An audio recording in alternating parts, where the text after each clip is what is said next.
There is this moment in every great performance, right, where the mask slips just a little for a millisecond. It's like a glitch in the simulation. If you blink, you miss it. But the internet never blinks. By now you've all seen the clip of Erika Kirk. It was her first major public address, I want to say, since taking over as the CEO of Turning Point USA after Charlie Kirk's death. And you've seen it, right? The lighting, angelic, the wardrobe was, I don't know how to call it, mournful, chic. The tone was perfect until it wasn't. Yeah, and I actually noted it down. She said, and I promise you, I will carry on his legacy. I will ensure that this organization persists with the very same grift, I mean grit, the same grit that he showed every day. It's a slip of the tongue, sure. That's what the PR team called it. A grieving widow, exhausted, just misplacing a consonant. Happens. But Sigmund Freud had a different name for it. He called it Parapraxis, a Freudian slip, right? The moment where your conscious mind loses control and your subconscious mind steps up and takes the mic and tells the truth. Erika Kirk didn't make a mistake on that stage. For exactly 1 second, she stopped performing and started confessing. Or did she? And so today, we aren't talking about the politics of the American right. We are talking about performance of power. We're talking about how did Erika Kirk's lightning fast transformation from trad wife to widow CEO happen? How is she using forgiveness in a strategic way, as like a strategic weapon, so to speak, in communications? And what that tiny little slip up might actually reveal about the entire modern conservative ecosystem. She said the quiet part out loud, and now, well, we have to talk about it.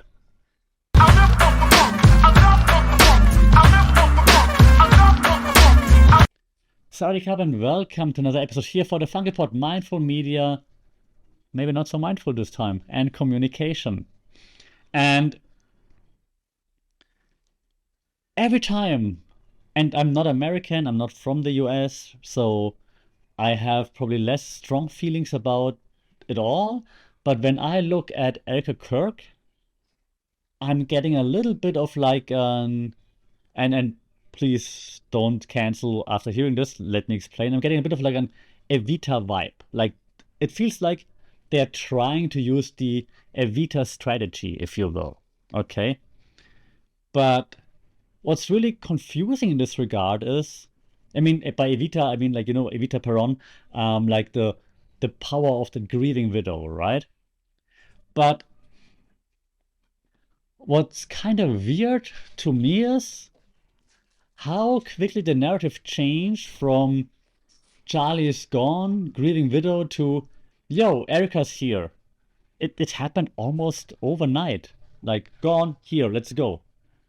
And that leads me to something that I think they're trying to push right now. And that's actually not that much communication theory right now. And I always try to bring communication theory into this podcast. It's more like actually also psychology, maybe. So Carl Jung talked about it, right? Jung, Jung, however you pronounce it over there. Carl Jung pronounced his name correctly, and also talked about archetypes, right? So when we talk about archetypes, like I think that Erika Kirk right now is stepping into that saintly widow archetype, if you will. And the thing is, when it comes to communication, and in this case, you're talking about political communication, right? That saintly widow archetype is the perfect shield, if you will. Yeah, because how could you attack a grieving widow without looking like a monster? You can't. It provides immediate and honestly unearned moral authority. It's like, I'm a widow. How can you be mean to me? It's like, yeah, right, but what actually did you do? So that's very interesting, I think. And I think they're using this on purpose. Um, and to stick with my initial example, Evita for a second, right? Um, if you draw the parallel to Evita Perón in Argentina, right? Don't cry for me, Argentina, and so on, you know. So like Evita, and I promise the comparison ends in a second, but like Evita, Erika was the glamorous heart next to the political brain. Because you see, I'm really trying to find comparison here. But once the leader falls, the partner inherits not just the assets, but the spiritual mandate of the whole movement, right? Now, that said, that somehow still makes sense. I mean, somehow. Yeah, you can't actually say, oh, well, if your partner is doing this and then your partner is gone, you will do the same thing. That might not work in any other profession, but in politics, we're somehow saying, like, sure, sure. Who cares about the background? Well, sure, you just do it. Okay. But the speed of succession is just crazy. Yeah, and so that's why for me, the most surprising element isn't that she took over. The most surprising element for me is how fast she took over.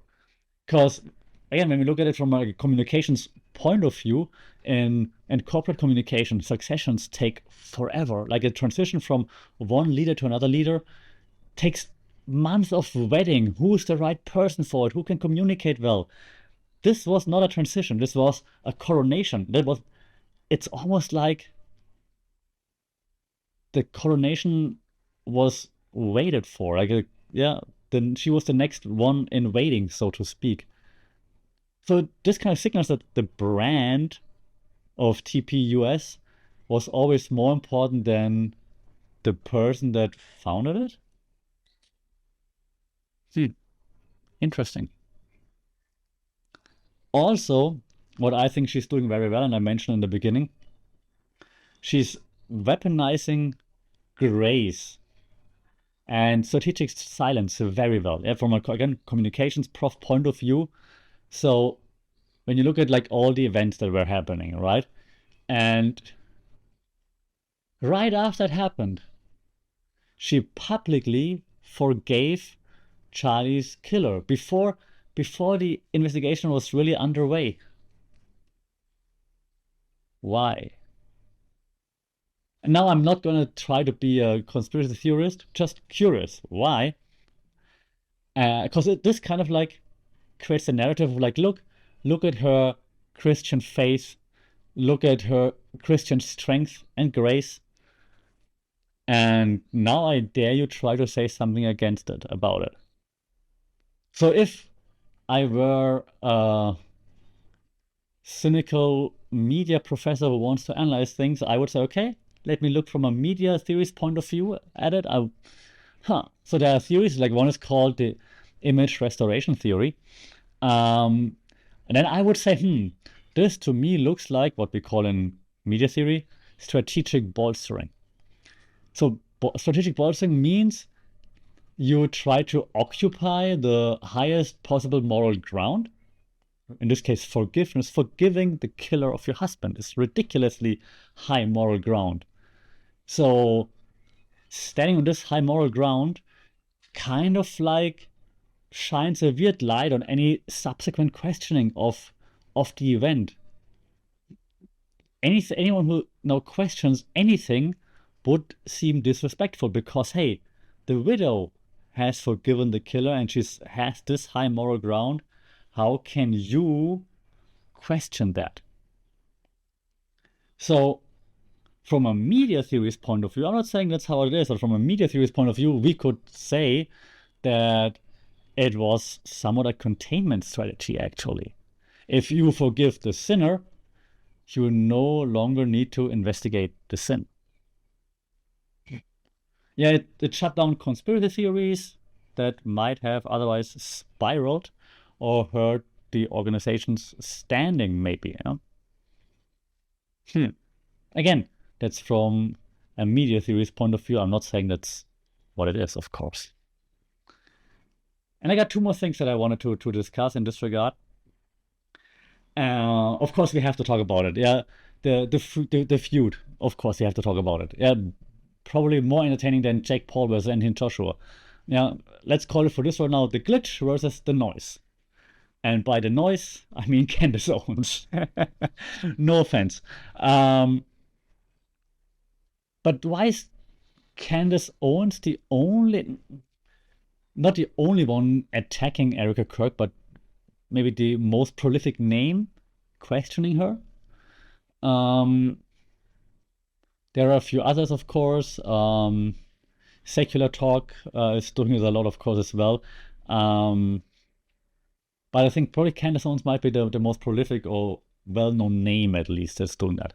And there's a theory again, right? And now we're coming back to our old faithful Marshall McLuhan, or Postman even, talk about media ecology, right? We talked about this many times on the podcast. So for this comparison, I'm gonna make a quick, try to use an example. I'm gonna say Erika Kirk represents old school media, television, if you will, okay?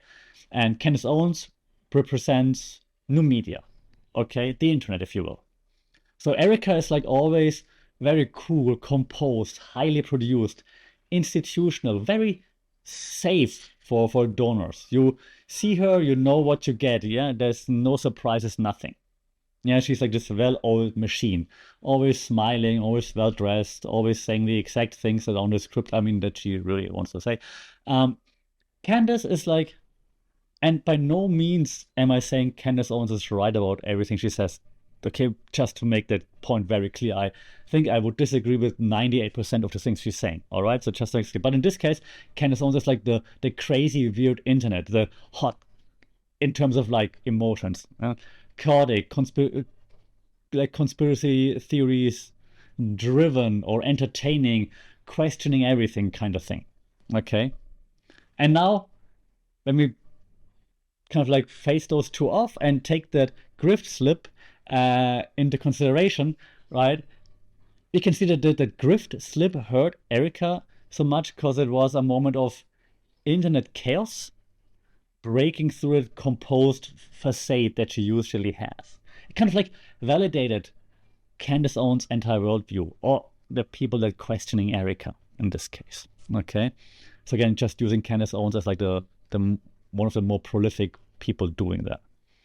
Okay, so yeah, so basically she's slipping up, kind of like breaking her own facade, not being perfect for a second and letting the truth/chaos run wild for just a millisecond. A, hurt her, B, validated all those people questioning what's really happening.